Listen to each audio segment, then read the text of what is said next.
Hello everyone.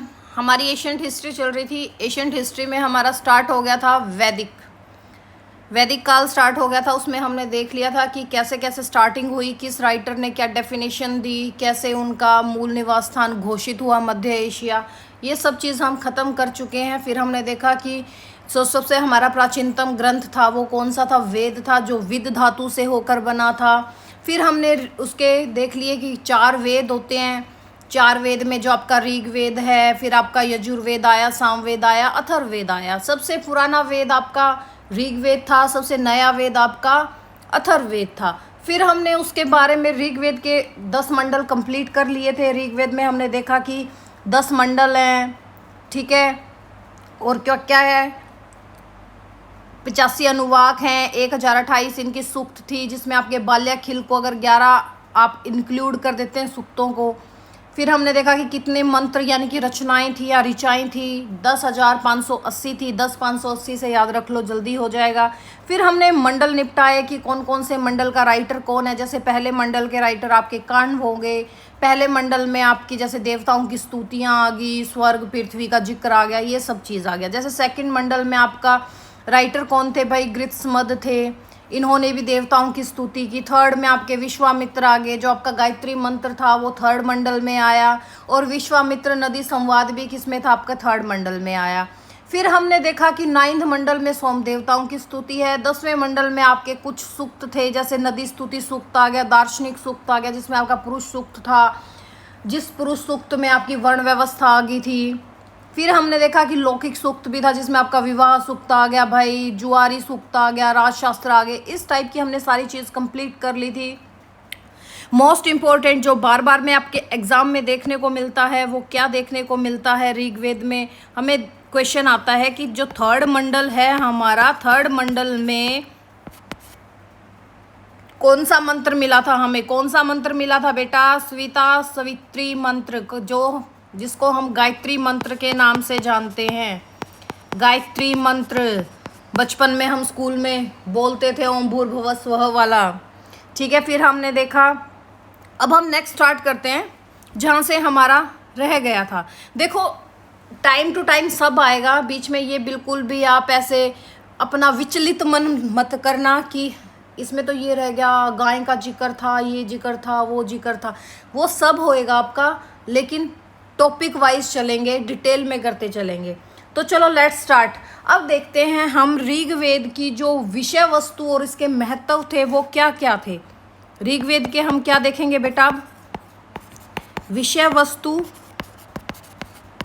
और इसका जो महत्व था हम वो देखते हैं। अब जो आपकी इसकी विषय वस्तु महत्व है, हम सबको पता है कि आर्यन सबसे पहले कहाँ आकर बसे थे, सप्त सैंधव प्रदेश में आकर बसे थे। कुछ लोग ईरान रह गए थे, कुछ हमारे पंजाब एरिया में आ गए थे।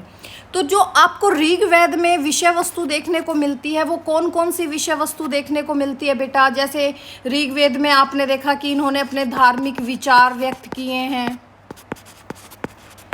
दार्शनिक विचार व्यक्त किए हैं,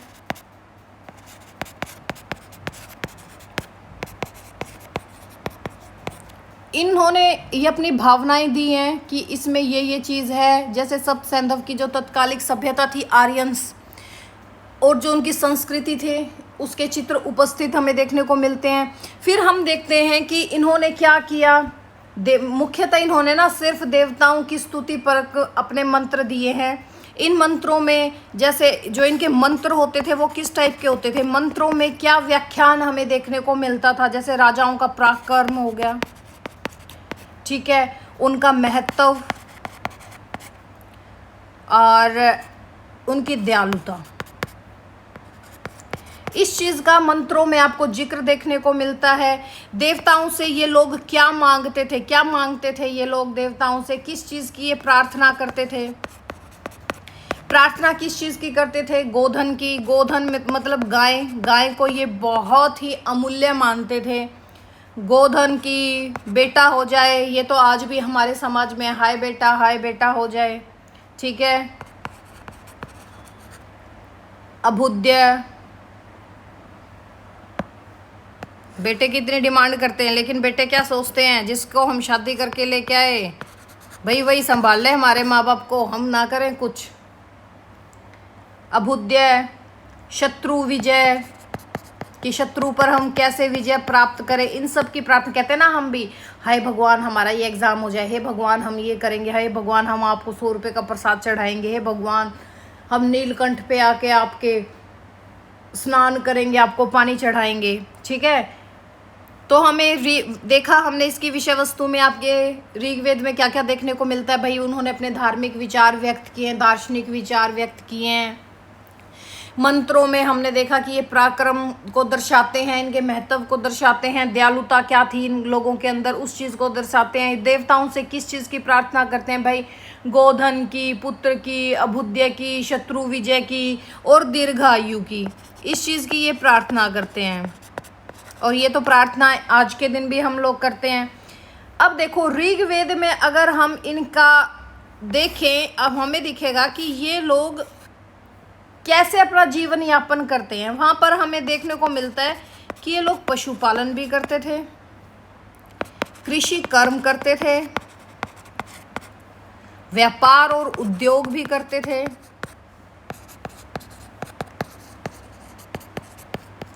और बेटा यज्ञ, दान, दक्षिणा, इन सब का जिक्र हमें देखने को मिलता है ऋग्वेद में। और साथ में अगर आप देखो तो इसमें हमें और किस किस चीज़ का वर्णन देखने को मिलता है, और हमें देखने को मिलता है यथा प्रसंग राजा, पुरोहित और युद्ध का वर्णन भी देखने को मिलता है।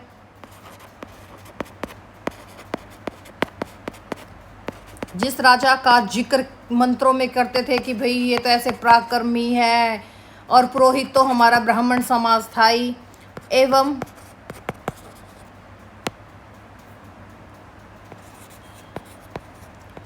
युद्ध का वर्णन देखने को मिलता है।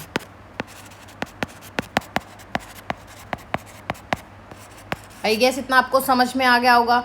फिर हम देखते हैं कि इसकी विषय वस्तु में हमें और क्या क्या देखने को मिलता है बेटा। जैसे इनका इतिहास क्या था, राजनीति क्या थी, इनका समाज कैसा था, सांस्कृतिक, धर्म, दर्शन, अर्थ, साहित्य, इन सब का हमें समन्वय किस में देखने को मिलता है, ऋग्वेद में देखने को मिलता है। जैसे अगर आप इतिहास की दृष्टि से देखें तो ऋग्वेद में हमें ऋषि वंश देखने को मिलते हैं। अगर हम इतिहास की बात करें इनके, तो हमें क्या देखने को मिलता है कि ऋग्वेद में ऋषि वंश आ गया आपका, क्योंकि जितने भी ऋषि थे उन्होंने ही मंडलों का निर्माण किया था। देवासुर संग्राम आ गया, यानी कि जो आपके देव और असुर थे, राक्षस और देव थे, इन दोनों के जो बीच में लड़ाइयाँ होती थी वो हमें देखने को मिलता है। और भी आख्यान हमें देखने को मिलते हैं। अगर हम इनकी राजनीतिक दृष्टिकोण से देखें तो ऋग्वेद में हमें राजा देखने को मिलते हैं, राजा और उनके कर्तव्य।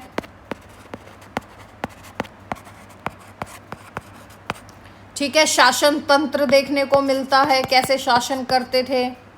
ठीक है, ये हमें देखने को मिलता है। और राष्ट्र की कल्पना क्या थी, प्रजा के अधिकार क्या है, इन सब की हमने चर्चा ऋग्वेद में देखने को मिलती है। अगर हम समाज की बात करें तो ऋग्वेद में हमें क्या मिलता है, वर्ण व्यवस्था मिलता है। समाज कैसा था बेटा, समाज कैसा देखने को मिला है, हमें वर्ण व्यवस्था देखने को मिली है, जो आपके 10वें मंडल में पुरुष सूक्त में आया था। वर्ण व्यवस्था, विवाह, इन सब का वर्णन देखने को मिलता है। नगर नियोजन था, जो नगर नियोजन कह सकते हो। नगर कैसा था भाई, ग्राम था। ठीक है, ग्राम की योजना थी। आहार देखने को मिलता है, आहार क्या था, इनका परिधान, कपड़े पहनने का क्या तरीका था, इन सब की बातें भी हमें ऋग्वेद में देखने को मिलती है। अगर आप संस्कृति की बात करें तो जैसे आचार के नियम क्या थे, कर्म में ये विश्वास करते थे, हिंसा, अहिंसा, शिष्टाचार, जीवन का लक्ष्य, इन सब पे ये लोग बात करते थे। अगर धर्म की बात करें तो देखो यज्ञ होते थे, पाप पुण्य की बात करते थे, स्वर्ग नर्क की बात करते थे। स्वर्ग नर्क की कल्पना किस में देखने को मिलती है? पहले मंडल में देखने को मिलती है। बाई चांस क्वेश्चन आ जाए तो दिमाग में रख लेना, ठीक है। स्वर्ग नर्क पाप पुण्य ये सब किस में देखने को मिलते हैं? पहले मंडल में मिलते हैं। और जो आपका पहला मंडल और 10वां मंडल है, इसमें 191 सूक्त हैं। इसलिए पहले और 10वें मंडल को ऋग्वेद के सबसे बड़े मंडल बोले जाते हैं, ठीक है। और जैसे अगर आप दर्शन की बात करें तो जैसे हमारा पुरुष सूक्त हो गया भाई, नासदीय सूक्त हो गया, हिरण्यगर्भ सूक्त हो गया, सृष्टि का विकास कैसे हुआ, एकेश्वरवाद, मोक्ष, इन सब का वर्णन हमें देखने को मिलता है दर्शन में, क्योंकि दार्शनिक विचार भी तो इन्होंने दिए हैं। अगर हम इनके मीनिंग पे आए, अर्थव्यवस्था पे आए, तो कैसी व्यवस्था थी आपको ऑलरेडी मैं बता चुकी हूँ भाई। कृषि व्यवस्था थी, पशुपालन करते थे, जीविका के साधन थे, व्यापार था, विविध वृत्तियों का ग्रहण था। ये लोग गाय को इतना अमूल्य क्यों मानते थे? अगर उस टाइम पे बाढ़ आ जाती थी ना, तो ये लोग भाई फसल खत्म हो गई, कृषि व्यवस्था खत्म हो गई, सब खत्म हो गया, ये इनका सोर्स था। तो गाय का दूध पी के ये लोग अपना काम चलाते थे। तो इसलिए गाय को इन्होंने कहा कि ना मारने योग्य पशु, अघन्य, इसी रीजन से बोला गया था बेटा। और आज के दिन बेचारी गायों की ऐसी हालत हो गई है, गायों की, औरतों की, जानवरों की, सबको एक बराबर बना दिया है भारत में, ठीक है। मंदिरों में पूजेंगे, ठीक है, वैसे तो नंदी नंदी करे जाएंगे, लेकिन गली में आ जाए तो उनके डंडे बरसाते हैं। फिर देखिए नेक्स्ट, अगर हम साहित्य की बात करें तो जैसे काव्य शास्त्र आ गया, नाटक आ गया, इन सब का हमें जिक्र देखने को मिलता है। अगर हम बात करें कि विश्व का प्रथम ग्रंथ हमने कल भी किया था, कौन सा था? ऋग्वेद है। और सबसे बड़ा भी कौन सा है? ऋग्वेद है, जिसमें आपको ज्ञान भरपूर मात्रा में मिलेगा। इसमें आपको सांस्कृतिक चेतना देखने को मिलेगी। भारतीय मानस में जो आज के दिन भी हमारे जो इंसान है उनमें आपको देखने को मिलेंगी वो चीज़, जैसे वर्ण व्यवस्था आज तक चलती आ रही है, ठीक है। फिर आ जाता है हमारा नेक्स्ट यजुर्वेद। इतना आपको आई गेस समझ में आ गया होगा। जितना बाकी बचा हुआ है वो आपके जो मैं इनकी कृषि व्यवस्था करवाऊंगी, अर्थव्यवस्था करवाऊंगी, नगर नियोजन करवाऊंगी, उसमें आपका कंप्लीट आ जाएगा, बस करते जाओ। सेकंड क्या था बेटा हमारा? यजुर्वेद। यजुर्वेद क्या था? यजुर्वेद कल भी हमने थोड़ा सा समझा था कि यजुर्वेद, यजुर का मतलब क्या है? यज्ञ। कैसी थी ये? यज्ञ विषय संहिता। संहिता किसको बोला जाता है? संहिता मीन्स वेद, ठीक है। यजुर्वेद कैसा था भाई? यज्ञ विषयक संहिता था। यज्ञ किनके द्वारा किए जाते थे? अथर्वयु के द्वारा। अथर्वयु, ठीक है। जो यज्ञ थे वो अथर्वयों के द्वारा, जो आपके मंत्र थे उनका संग्रह किया जाता था। किनके द्वारा बेटा? अथर्वयों के द्वारा। इसमें आपके कर्म कांड में उपयोग होने वाले आगे थे, कर्म कांड में उपयोग होने वाले मंत्र,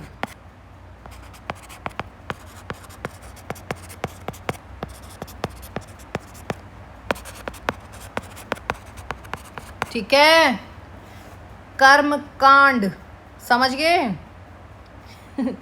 कर्म कांड। अगर आप बात करें यजुर्वेद की, तो यजुर्वेद 2 पार्ट्स में डिवाइड था। इसके 2 रूप थे। कौन कौन सा बेटा? आज के दिन भी आप देखते हो शुक्ल पक्ष और कृष्ण पक्ष। हम देखते हैं ना कि 15-15 दिन में डिवाइड होता है शुक्ल पक्ष और कृष्ण पक्ष। वही यजुर्वेद की ही देन है। वो क्या? शुक्ल, शुल्क, शुक्ल होता है भाई, शुक्ल, शुल्क नहीं, शुक्ल, शुक्ल यजुर्वेद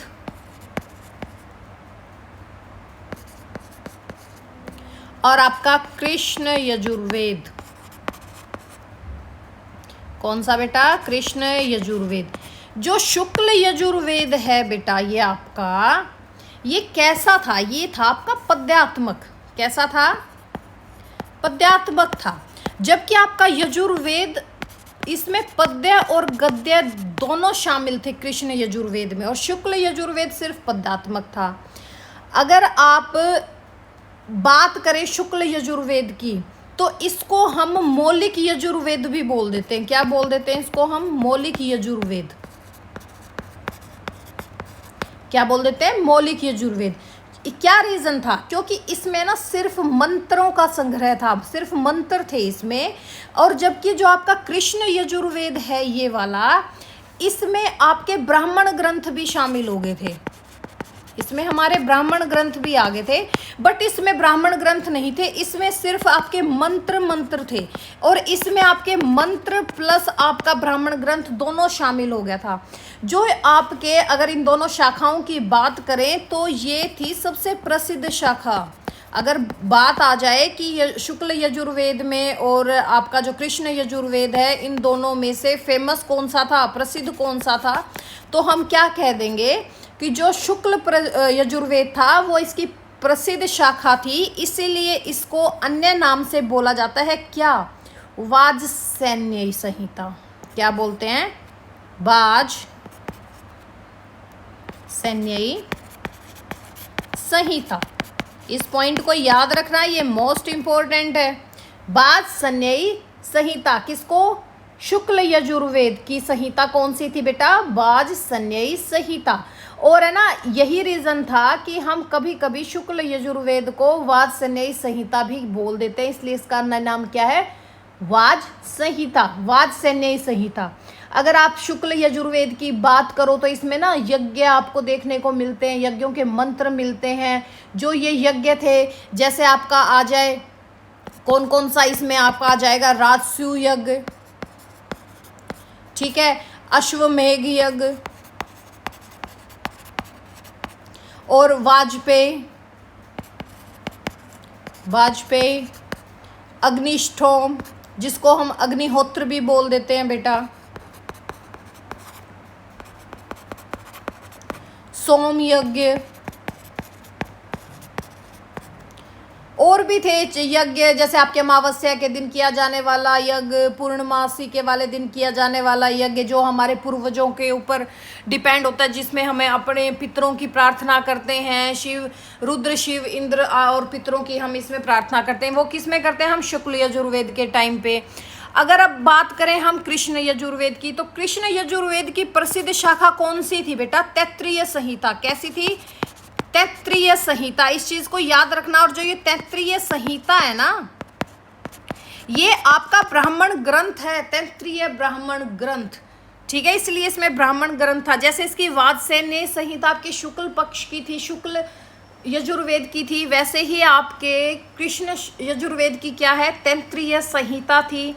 और जो आपका तैत्तिरीय संहिता है, ये इसका अन्य नाम है। बाई चांस आ जाए क्वेश्चन कि भाई कृष्ण यजुर्वेद का अन्य नाम क्या है, हम क्या कह देंगे, तैत्तिरीय संहिता। और तैत्तिरीय संहिता क्यों बोला गया है, क्योंकि देखो इसमें पद्य और ब्राह्मण ग्रंथ दोनों थे, यज्ञ प्रक्रिया भी इसमें शामिल होती थी। और जैसे इसमें भी आपके जैसे इसमें रासु, अश्वमेघ, वाजपेयी, अग्निष्ठोम, सोम यज्ञ थे आपके जो शुक्ल पक्ष में, वैसे ही इसमें भी आपके यज्ञ ही चलते थे। जैसे रासु हो गया, अश्वमेघ हो गया, वाजपेयी हो गया, इन सब का जिक्र है। फिर हम देखते हैं हमारा कौन सा थर्ड कौन सा था बेटा, हमारा सामवेद। कौन सा था बेटा, सामवेद। सामवेद से याद रख लेना संगीत। क्या याद रख लोगे, संगीत, ठीक है। अगर आप इसका आधार देखो, आधार स्रोत क्या था, इसका आधार स्रोत आपका ऋग्वेद ही था, क्योंकि ऋग्वेद के मोस्टली मंत्र इन्होंने ऋग्वेद के उठा लिए थे, 8वें और 9वें मंडल के, जिसमें आपका सोम भी आ गया था। अगर हम बात करें तो सामवेद, इसमें सिर्फ इतना ही याद रखना कि भाई मंत्रों में गान ले आ गया था, भाई संगीत आ चुका था, संगीतों का जिक्र आ गया था। जैसे सामवेद में हमें कितने गान देखने को मिलते हैं, ठीक है, लिख देती हूं मैं इसमें। गान में लय तथा स्वरों का प्रयोग किया गया,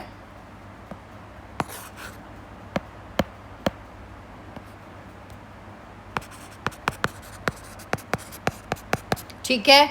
अगर आप गान की बात करें, गान टोटल 4 टाइप के गान आ गए थे, 4 प्रकार के गान आ गए थे बेटा। कौन कौन से, एक तो आ गया था आपका ग्राम गान। ग्राम गान क्या होता है, ग्राम गान होता है जो गांव में सार्वजनिक स्थलों पर गाए जाते हैं, आज के दिन भी हमारे गांव में गाए जाते हैं ना, विभिन्न फंक्शंस लगा लो या कुछ भी लगा लो, कोई ओकेजन लगा लो, तो उसको हम क्या बोलते थे, ग्राम गान। एक था आपका दूसरा, कौन सा था बेटा, अरण्य गान। आरण्य गान, आरण्य का मतलब क्या होता है, जो जंगलों में गाया जाता था गान। एक था आपका ऊह गान, कौन सा था बेटा, ऊह गान। जो ये ऊह गान था, ये जब जो आपके गांव में गान गाया जाता था, गांव में जो संगीत यूज किया जाता था, उसको थोड़ा सा चेंज करके किया गया था। फिर आ गया था आपका कौन सा, ऊहा गान। इस चीज को याद रखना, ऊह गान और उहुमा गान। जो ये उहुमा गान था, ये आपका जो ये आरण्यक ज्ञान है इसका पार्ट है, और ये था आपके ग्राम गान का पार्ट। इस चीज को याद रखना, ठीक है। इनका चेंज जो किया था वो चीज आ गया था। अगर आप संगीत की दृष्टि से देखें तो सामवेद सबसे प्रसिद्ध था, अधिक महत्वपूर्ण था। इसमें आपका जितना भी संगीत शास्त्र था उसकी आधारशिला मानी जाती थी आपके किसको, सामवेद को। इसलिए भारतीय संगीत का उद्भव कहाँ से हुआ था, सामवेद से स्टार्ट हुआ था। फिर आपका आ जाता है मोस्ट इम्पोर्टेंट, जो आज के दिन हमारे बहुत फेमस हैं भाई, अथर्ववेद। कौन सा बेटा, अथर्ववेद। अथर्ववेद जो आपका ये अथर्ववेद है, हम इसमें देखते हैं टोटल, अगर हम इसके कांड की बात करें तो कितने कांड देखने को मिलते हैं, 20 कांड। अगर सूक्त की बात करें तो 731 सूक्त देखने को मिलते हैं। अगर मंत्रों की बात करें यानी कि रचनाओं की बात करें तो 59-87 मंत्र इसमें संकलित हैं, जिसमें से कोई ऋग्वेद में से उठा लिया, कोई कहीं से उठा लिया।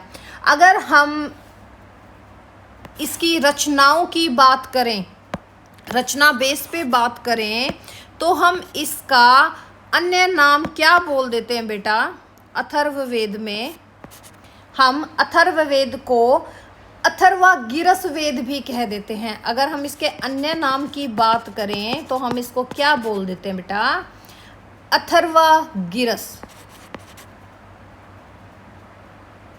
और अथर्वागिरस भी क्यों बोल देते हैं, अथर्वागिरस क्यों बोल देते हैं, क्योंकि ये कौन थे, इसके रचयिता थे। इसलिए इनके रचयिता के नाम पे हम इसको क्या बोल देते हैं, अथर्वगिरस, क्योंकि अथर्वागिरस कौन थे, इनके रचयिता थे। अगर हम अथर्ववेद की बात करें तो हम अथर्ववेद में क्या क्या देखने को मिलता है हमें, जैसे आपकी राज्य प्राप्ति कैसे होगी, कष्ट निवारण कैसे होंगे, और इसके रचयिता कौन थे, अथर्वागिरस के नाम पे तो इनका नाम रखा गया। वैसे आप याद रख लो अथर्वा से, इनके रचयिता कौन थे, अथर्वा से याद रख लेना, ठीक है। कष्ट निवारण, मोह, अच्छा आपने एक चीज़ देखी होगी आजकल इंस्टा रील्स में बहुत बार आता है, मारण, मोहन, उच्चाटन, वशीकरण, ये सब किसका पार्ट है, ये सब आपको देखने को मिलेगा अथर्ववेद में। जैसे ना जो ये अथर्वा थे ना, इन्होंने किस किस चीज़ के मंत्र बनाए थे, इन्होंने अच्छे काम किए थे। कौन सा,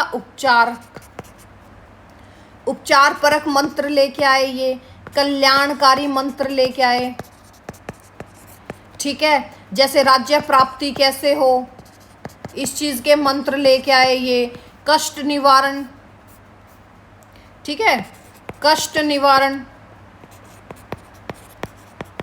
पर कहते हैं ना कि एक अच्छाई चलती है तो उसके साथ साथ एक बुराई भी चलती है।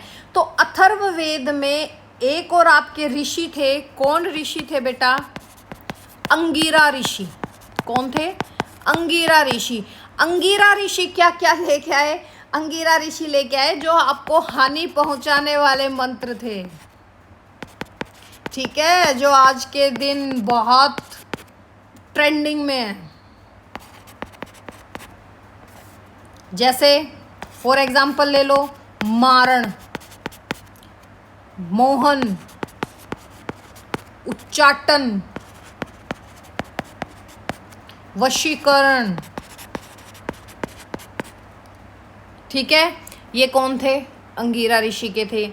अगर आप अथर्व की बात करो तो अथर्व में हम एक चीज़ लेके चलते थे। अथर्व क्या थे, ये थे पवित्र जादू करते थे। ये कैसा जादू करते थे, पवित्र जादू या पवित्र विद्या कह लो। और जबकि जो आपके ये अंगिरा साहब थे, ये कैसे थे, अपवित्र विद्या यूज करते थे। कौन से बेटा, अपवित्र विद्या या अपवित्र जादू। बस याद रखना, अच्छी अच्छी बात करने वाले अथर्ववेद थे तभी उनके नाम पे हुआ, वरना अंगीरा वेद बन जाता ये। और गलत गलत जो काम करते थे वो कौन करते थे? अंगीरा करते थे। अगर अब हम इसकी विषय वस्तु की बात करें कि भाई ऋग्वेद के बाद जो सबसे फेमस और महत्वपूर्ण स्थान किसको मिला? आपके अथर्ववेद को मिला है। किसको मिला है बेटा? अथर्ववेद को मिला है। अथर्ववेद की जो विषय वस्तु है ना, इसमें बहुत डिफरेंस आपको देखने को मिलता है। जैसे सभी पक्षों जो भी आपके पक्ष हैं, जीवन के पक्ष हैं, सबका स्पर्श देखने को मिलेगा। जैसे इसमें आयुर्वेद भी आ गया आपका। अथर्ववेद में हमें क्या क्या, जैसे ना यहाँ पे लिखो नेक्स्ट पेज पे, अथर्ववेद में हमें क्या क्या देखने को मिलता है? लोक विश्वासों का प्रशासन हो गया था भाई। लोक विश्वास,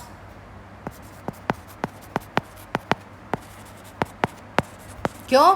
क्योंकि जादू टोना ये सब चीज़ आगे थे। लोक प्रशासन, लोक प्रकाशन इसमें क्या था? सबसे ज़्यादा था। इस वेद में सर्वप्रथम लौकिक विश्वासों का व्यापक महत्व दिया गया। किसको? लोक विश्वासों को। अगर आप लौकिक दृष्टि से देखें तो ये लौकिक दृष्टि की तत्कालिक सभ्यता थी, ठीक है, जो आपको अथर्ववेद में देखने को मिलती है। और हमें अथर्ववेद में क्या क्या देखने को मिलता है? जादू विद्या अच्छे से समझ ली हमने, अथर्व और अंगीरा की। आयुर्विज्ञान आ गया था भाई, जो मोस्ट इम्पोर्टेंट है आयुर्विज्ञान, जिस पे आज भी हमारा मेडिकल हब चल रहा है सारा। राजशास्त्र, धर्म दर्शन,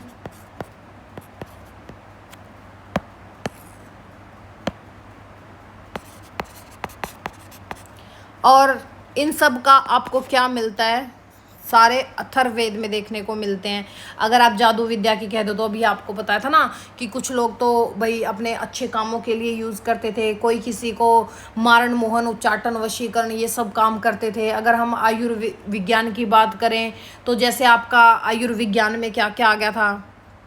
आयुर्विज्ञान में आपका क्या आ गया था? जैसे भाई जहर का नाशन आ गया था। जहर को नाश कैसे करें उस चीज़ की चीज़ों को किया गया, ठीक है। वृक्षों, जड़ी बूटियाँ यूज़ हुई, जड़ी बूटियों को हम कैसे यूज़ करें, पौधों से कैसे हम जड़ी बूटियाँ निकाल सकते हैं। अगर आप राजशास्त्र की बात करें तो राजशास्त्र में आपकी क्या आ जाती है? राष्ट्र आ गया आपका, ठीक है। हम देश की रक्षा कैसे करें, देश रक्षा आ गया था, ठीक है। राज्य कर्तव्य आ गए थे आपके, और राजा का भाई सैन्य शासन कैसा था, सभा समिति संसद कैसी थी, इन सब का जिक्र आ गया था।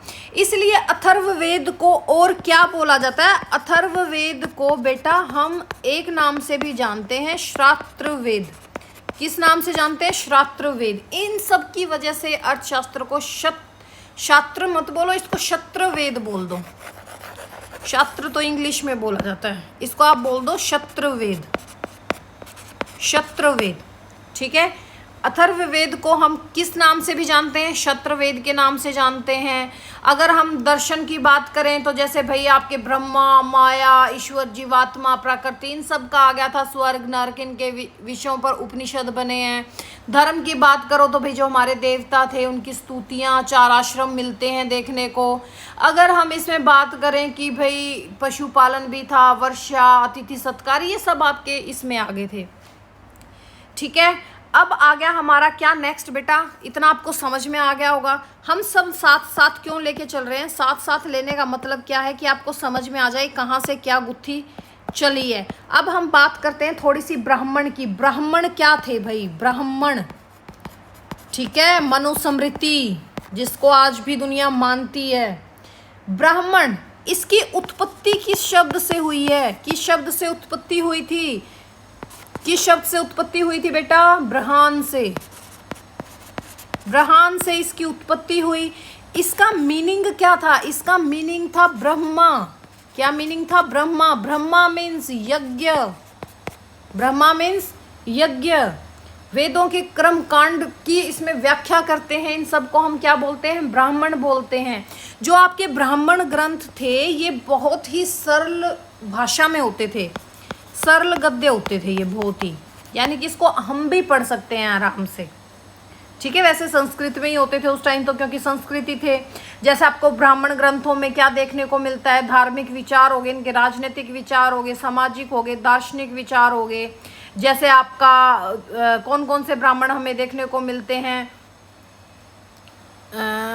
यहाँ लिख देती हूँ। जैसे मत्स्य ब्राह्मण हो गया, मत्स्य को हम क्या कह देते हैं भाई, सृष्टि की रक्षा।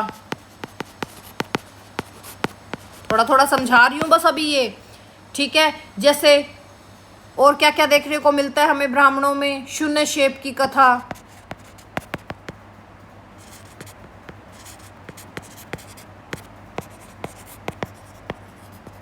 ठीक है। शून्य शेप की कथा किससे रिलेटेड थी बेटा, जो आपके राजा हरिश्चंद्र थे ना, जिनके लिए बोला जाता है, कहते थे ना, ओ तू हरिश्चंद्र की औलाद है क्या, यानी कि जिस इंसान ने हमेशा सच बोला है। राजा हरिश्चंद्र की कथा कौन सी थी, शून्य शेप कथा, जिसको हम क्या बोलते हैं, राजा हरिश्चंद्र की कथा। अगर आज के दिन हम ये देखें कि टोटल ब्राह्मण ग्रंथ कितने हैं, अगर हम ब्राह्मण ग्रंथों की बात करें कि ब्राह्मण ग्रंथ कितने हैं बेटा, टोटल 14। कितने हैं, टोटल 14। और अगर वेद और उनके ब्राह्मण ग्रंथ थे वो कौन कौन से थे, जैसे सबसे फेमस अगर हम बात करें कि ऋग्वेद के कौन से ब्राह्मण ग्रंथ थे, ऋग्वेद से संबंधित आपका ऋग्वेद से संबंधित आता है ऐत्रेय ब्राह्मण। कौन सा आता है बेटा, ऐत्रेय ब्राह्मण, जिसको आप सबसे पहला ब्राह्मण ग्रंथ बोल सकते हो। कौन सा बेटा, ऐत्रेय ब्राह्मण। तभी मैं ब्राह्मण उठा के लाई हूं ताकि रिलेट हो जाए। इसके जो रचनाकार थे कौन थे, ऐत्रेय महिदास, ठीक है, इन्होंने इसकी रचना की थी। और एक और रचनाकार थे, दूसरे कौन थे आपके, कौशितकी।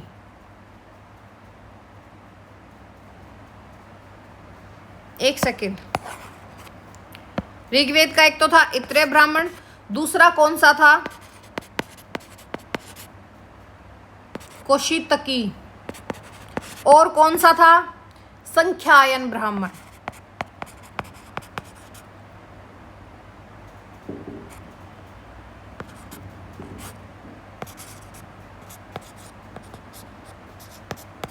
ठीक है, इसके रचनाकार कौन थे बेटा, कौशितकी के कौन थे, कौशितकी खुद थे।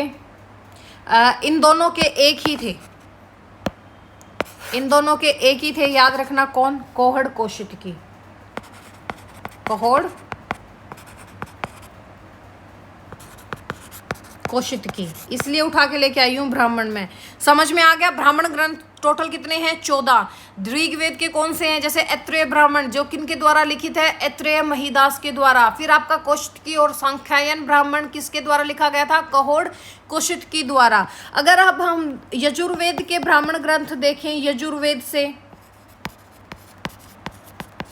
यजुर्वेद के ब्राह्मण ग्रंथ देखें तो आपका मैंने बताया था, एक तो शुक्ल पक्ष का था, शुक्ल यजुर्वेद का कौन सा था, कौन सा था, बात सही नहीं तो उसको नाम दिया गया था, कौन सा था, शतपथ ब्राह्मण। शुक्ल पक्ष का कौन सा था, शतपथ ब्राह्मण। इन सबको याद रखना, शतपथ ब्राह्मण एग्जाम के लिए बहुत इंपॉर्टेंट है। और यजुर्वेद का दूसरा कौन सा था, कृष्ण पक्ष, कृष्ण पक्ष, कृष्ण पक्ष, कृष्ण पक्षी कह रही हूं मैं भी, याद मुंह पे कृष्ण पक्षी जचा हुआ है। यजुर्वेद तैत्रीय ब्राह्मण किया था ना, इसका दूसरा नाम तैत्रीय संहिता, तैत्रीय ब्राह्मण। ठीक है बेटा। अगर हम सामवेद की बात करें, सामवेद में कौन कौन से ब्राह्मण ग्रंथ थे, कौन कौन से थे बेटा, एक तो था आपका पंचविश ब्राह्मण। कौन सा था, पंचविश ब्राह्मण। ठीक है, जो किन के द्वारा लिखा गया था, इसको हम तांड्य ब्राह्मण भी बोल देते हैं। क्या बोल देते हैं, तांड्य ब्राह्मण। ठीक है, तांड्य ब्राह्मण। और आपका जैसे और कौन सा था, सामवेद में था एक षंडविश, विष जिसके पीछे आ जाएगा सब सामवेद में लगा देना। षंडविश यानी कि 6 षंडविश ब्राह्मण। और कौन सा था इसमें आपका, जैमिनीय ब्राह्मण, जैमिनी। याद आया कुछ, जैमिनी ब्राह्मण। और कौन सा था बेटा इसमें? छांदोग्य ब्राह्मण। इन सब के बारे में भी पढ़ेंगे, थोड़ा सा समझ लो बस। और कौन सा था सामवेद में आपका? दैवत ब्राह्मण, दैवत ब्राह्मण। और कौन सा था? एक और था वंश ब्राह्मण।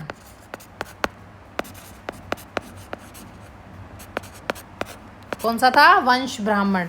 ठीक है, सामवेद में आपका पंचविश आ गया, षंडविश आ गया, जैमिनी आ गया, छांदोग्य आ गया, दैवत आ गया, वंश आ गया। और अथर्ववेद का एक लोता था, कौन सा? गोपथ ब्राह्मण। कौन सा था बेटा?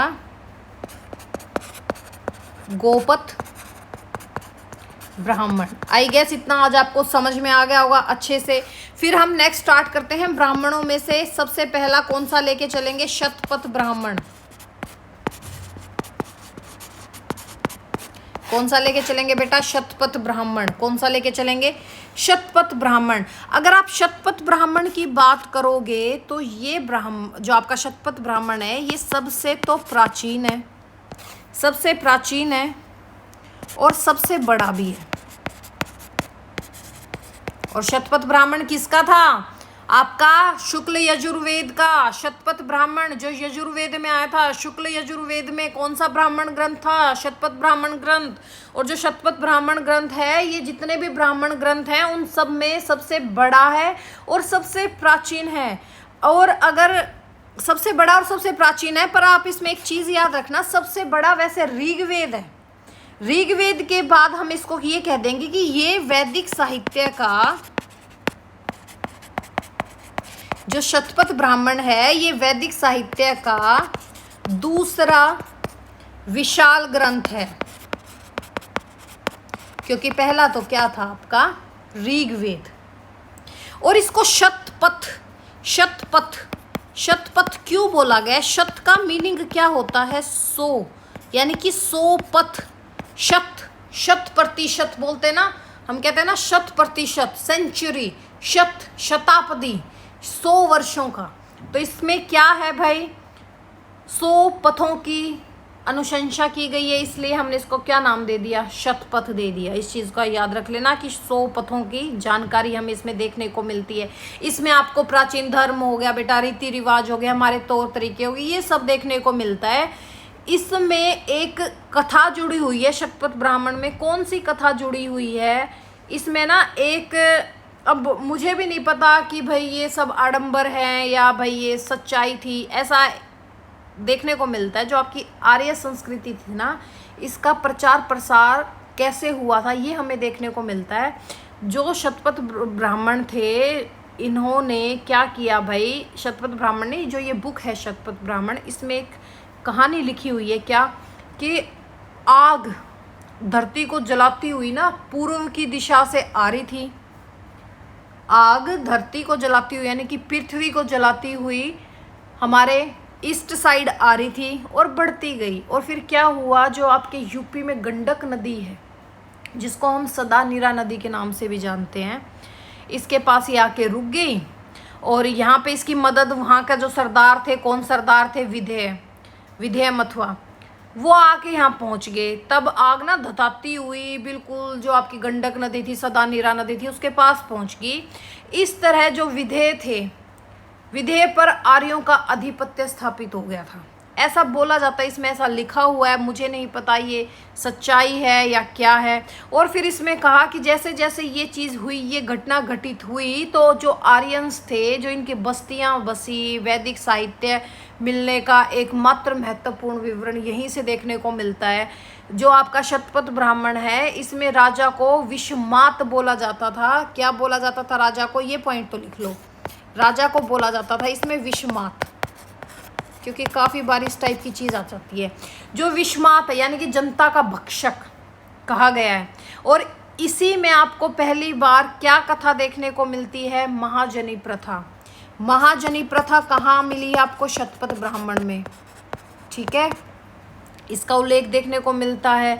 इसी में आपको सुदखोर के लिए कुसीदिनी शब्द देखने को मिलता है। ठीक है, ये था आपका शतपथ ब्राह्मण, और मेरे ख्याल से वीडियो काफ़ी लंबी हो जाएगी अगर हम आगे चलते गए।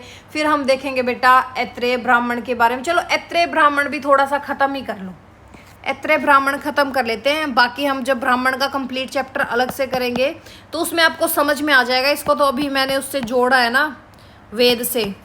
ऐत्रेय ब्राह्मण, जो ये ऐत्रेय ब्राह्मण है बेटा, ऐत्रेय ब्राह्मण किसका था? ऋग्वेद काल का। ठीक है, इसमें जो राजा थे उनकी उत्पत्ति, दैवी सिद्धांत, इन सब के उल्लेख मिलते हैं। इसमें आपको क्या बोला गया है ऐत्रेय ब्राह्मण में, एक बहुत ही, मुझे समझ नहीं आ रहा कि अब मैं इस ऐत्रेय ब्राह्मण की प्रशंसा करूं या मैं इसकी बुराई करूं। इसमें यह बोला गया है कि शूद्र और स्त्री एक समान है। भाई शूद्र, बेशक आप लोग कहते हो कि पैरों से बने हैं, भाई सबसे पहले अगर हमको किसी का आशीर्वाद लेना पड़ता है ना तो हम पैरों की तरफ ही झुकना पड़ता है।